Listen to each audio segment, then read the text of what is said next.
Hi welcome to my channel. இன்றைக்கி பார்த்திங்கன்னா நம்ம மஞ்சள் தான் ஹார்வெஸ்ட் பண்ணிகிட்ருக்கோம். நாங்கள் வர்றதுக்கு முன்னாடியே டாக் வந்து முன்னாடி நின்றுடுச்சு. என்ன பண்ணுறாங்க என்ன தோன்றுறாங்கன்னு ஆராய்ச்சி பண்ணிகிட்டே இருக்குது. இடத்த விட்டு நகரவே இல்லை. இது பார்த்திங்கன்னா போன பொங்கலுக்கு வச்ச மஞ்சள் இன்னுமே எடுக்கலை. இன்னும் பொங்கலே முடிஞ்சு போச்சு. இன்றைக்கி தான் அதுக்கு டைம் கிடச்சிருக்கு. தோண்டி எடுக்கவே முடியல. அப்படியே செடியோடு பிடுங்கி பார்க்கணுன்னு ட்ரை பண்ணோம்.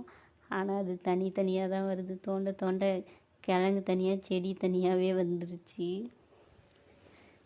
கிழங்கோட செடியை எடுக்க முடியல. ரொம்ப டைட்டாக இருக்குது. ஆழமாக போயிட்டுருக்கு போல இருக்குது கிழங்கு ஃபுல்லாக அடியில். நீங்கள்லாம் மஞ்சள் வச்சுருக்கீங்களா உங்கள் கார்டனில்? இதுக்கு முன்னாடி நீங்கள் ஹார்வெஸ்ட் பண்ணிட்டீங்களா? என்னென்ன மஞ்சள் வச்சுருக்கீங்க?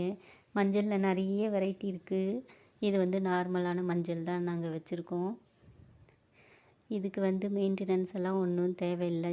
ஈஸியாக வளரக்கூடியது. சின்னதாக ஒரு பீஸு மண்ணில் வச்சிங்கன்னா போதும், அழகாக வந்துகிட்டே இருக்குது. பார்க்குறதுக்கு அழகாக இருக்கும் மஞ்சள் செடி.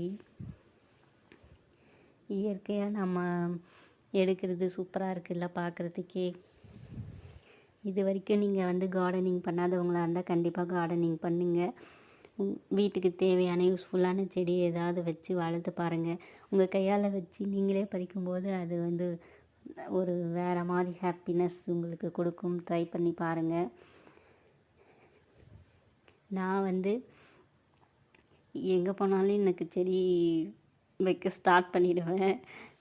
எங்கள் வீட்டில் வந்து ஏன் இப்படி பண்ணிகிட்ருக்குற, தேவையில்லாமல் வச்சிட்ருக்குறேன்னெல்லாம் சொன்னால் கூட நான் கேட்க மாட்டேன். எனக்கு பிடிச்சதை நான் செஞ்சுட்டே தான் இருப்பேன். நீங்கள்லாம் எப்படின்னு சொல்லிட்டு கமெண்ட் பண்ணுங்கள். ஒரு வழியாக தோண்டியாச்சு. பாருங்கள், பாதி எடுத்ததுக்கே எப்படி இவ்வளோ கிழங்கு கிடச்சிருக்கு. ஒரு தட்டு நிறைய எனக்கு கிழங்கு கிடச்சிருச்சு. உங்களுக்கு வீடியோ பிடிச்சிருந்தால் லைக் பண்ணுங்கள், கமெண்ட் பண்ணுங்கள். தேங்க்யூ.